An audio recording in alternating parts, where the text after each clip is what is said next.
ఇంట్లోనే coconut oil ఎలా prepare చేసుకోవాలి వీడియోలో చూసేయండి. నేనైతే ఒక కొబ్బరికాయ తీసుకున్నా, దాన్ని చిన్న చిన్న పీసెస్లా కట్ చేసుకొని మిక్సీ జార్లో వేసుకొని లైట్గా వాటర్ వేసుకొని ఇలా ఫైన్గా మిక్స్ చేసుకోవాలి.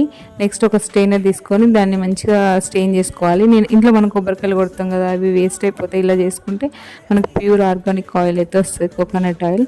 అండ్ ఈ పౌడర్ని అయితే మనం చికెన్లోకి ఫిష్లోకి వాడుకోవచ్చు. దాన్ని మంచిగా ఒక ప్లేట్లో ఆరబెట్టుకుంటే దాన్ని ఒక కంటైనర్లో వేసుకుంటే మంచి ఫిష్ కర్రీ ఉన్నప్పుడు యూజ్ చేసుకోవచ్చు. ఇప్పుడైతే ఇంకో వేరే కంటైనర్ తీసుకొని దాంట్లో ఈ మిల్క్ని యాడ్ చేసుకొని ఒక 1 అవర్ పక్క పెడితే ఇలా వాటర్ సపరేట్ అవుతుంది, ఆయిల్ అనేది పైకి వచ్చేస్తుంది. పైన ఫామ్ అయిన ఆయిల్ని మనం మంచిగా ఒక బౌల్లో తీసుకోవాలి. దాన్ని సిమ్లో మంట పెట్టేసి మంచిగా ఫ్రై చేసుకుంటే ఆటోమేటిక్గా ఆయిల్ అనేది సపరేట్ అవుతుంది. మన ఇంట్లోనే ప్యూర్ ఆయిల్ని అయితే ప్రిపేర్ చేసుకోవచ్చు.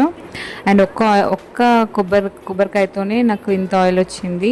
ఒక 2-3 అయితే మరింత ఆయిల్ వస్తుంది అనమాట. అండ్ ఈ వీడియో నచ్చినట్టయితే like, share and subscribe. And thank you for watching.